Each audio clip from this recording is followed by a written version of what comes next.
1818 को एक ऐसा युद्ध हुआ था जिसका कोई सानी नहीं है।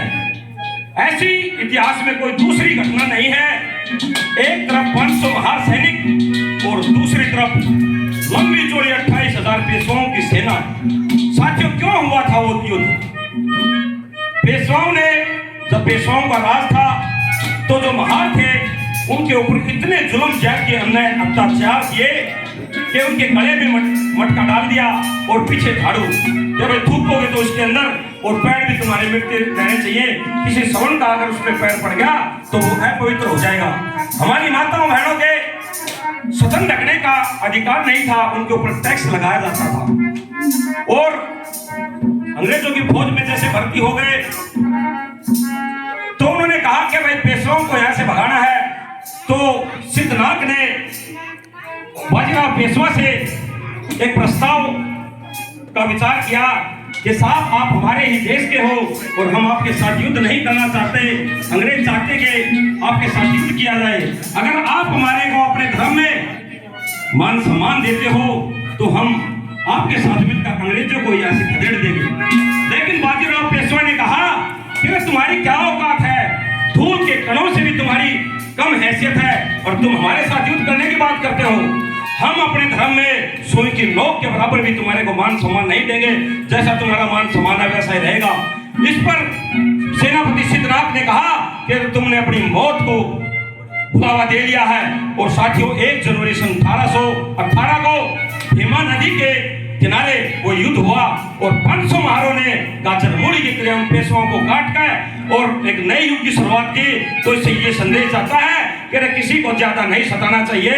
जब ज्यादा सताया जाता तो इंसान क्रांति को जन्म देता है और क्रांति के बाद ही शांति का उदय होता है। पहली कली में क्या बताया बोला?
प्रधान हुकमचंद जी पावसरा से 100 रुपए से अपने छोटे भाई का मान सम्मान करते हैं। प्रधान जी को बार बार धन्यवाद देते हैं।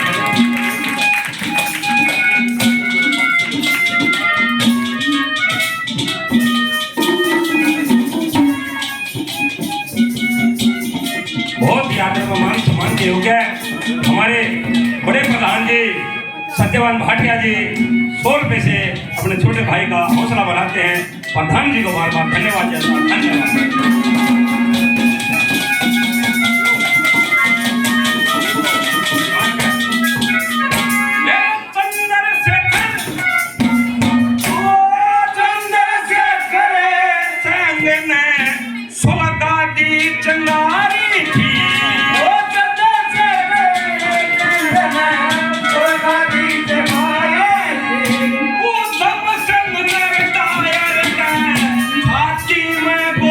Bye.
श्री बलबीर सिंह जी, पूर्व सरपंच भालोट, 500 रुपए से मान सम्मान करते हुए जोरदार तालियों से स्वागत करें भाई।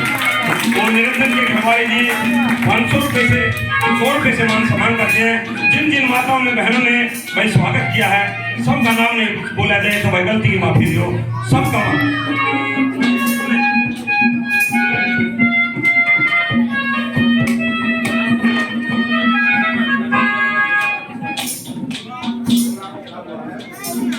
और साथियों तीसरे नंबर पर किनको नमन किया, ये आजादी ऐसे नहीं मिली।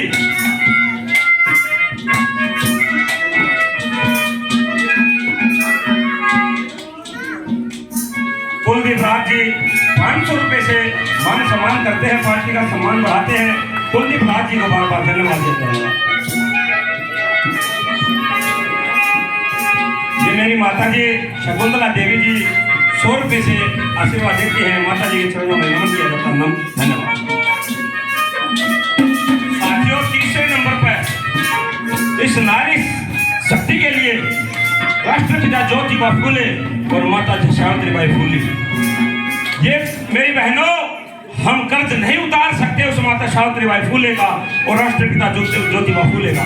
सारा का सारा जीवन उन्होंने इस नारी को पढ़ाने में, शिक्षित करने में लगा दिया।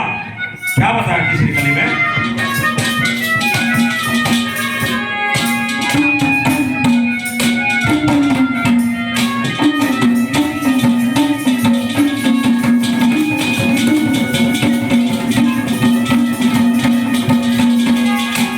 उस ज्योतिबा को नमन करूं शिक्षा की अलग जगाई,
जिन्होंने कहा कि अगर लड़के और लड़की में पढ़ाना हो, प्राथमिकता दी जाए, पढ़ाने का नंबर आए तो पहले लड़की को शिक्षा देनी चाहिए।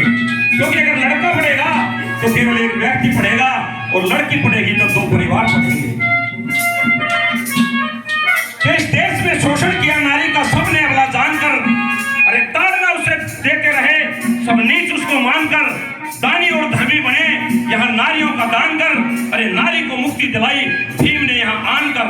इनके उठाने में ना कोई तिलक था, ना कोई बाल गंगा घर था, अरे था अगर कोई यहाँ प्रेमी वो मेरा भीमराव अम्बेडकर। तो साथियों, आज कुछ उस जातिवादी तत्व जो बाबा साहब की मूर्ति तोड़ते हैं, उनको मैं सरकार को कहना चाहता हूं कि कठोर से कठोर दंड दिया जाना चाहिए। क्योंकि इतना बड़ा विद्वान इस पूरे विश्व में नहीं हुआ। अरे अमेरिका के राष्ट्रपति बराक ओबामा ने भी बोला था, अगर ये व्यक्ति हमारे देश में होता तो हम इसको सूर्य कहते, ज्ञान का सूर्य, और हमारे देश में उसकी मूर्ति तोड़ी जाती है। अरे इतनी विद्या नहीं किसी पे जितनी उन्होंने पाई थी, अपने जीवन में हमेशा विद्या की कड़ी कमाई थी। MA, MSc, PhD, DSc पाई थी, LLD डिलीट भर एट ला तक की पढ़ाई थी। इतनी डिग्री पाने वाला न इस देश में कोई और नर था, अरे था अगर कोई यहाँ प्रेमी तो मेरा भीमराव अम्बेडकर।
साथियों, गुरु रविदास जी महाराज ने कहा कि ऐसा चाहूं राज में जहां मिले सबन को अन्न, अरे छोट और बड़ सम बस है, रविदास रहे प्रसन्न। गौतम बुद्ध ने कहा कि मानव स्वामी स्वयं का और ना दूजा कोई, कर ले जो निज का दमन, तो तू ही दुर्लभ स्वामी हुए। संत कबीर साहब ने कहा कि ज्ञानी ज्ञानी सब कहें, ज्ञानी भया ना कोई, अरे ढाई अक्षर प्रेम के पढ़े ऐसा पंडित हुए। और जो आज ये हिंदू राष्ट्र का नारा दे रहे हैं, हमारे गुरु गोरखनाथ जी ने कहा कि हिंदू वास्ते राम को, अरे मुसलमान खुदाई, और जोगिया से अलग को ता राम अच्छा न खुदाई। हिंदू धावा देहुरा, मुसलमान मस्जिद, जोगी धावा परम पद ता देहुरा न मस्जिद। इससे ऊपर का इंसान बनो भाई। हिंदू और मुस्लिम एक ही सिक्के के दो पहलू हैं। हिंदू कहते हैं कि कट्टर हिंदू बनो, मुसलमान कहते हैं कि कट्टर मुसलमान बनो, सिख कहते हैं कट्टर सिख बनो, और ईसाई कहते हैं कट्टर ईसाई बनो। लेकिन मेरे तथागत गौतम बुद्ध कहते हैं एक अच्छा इंसान बनो।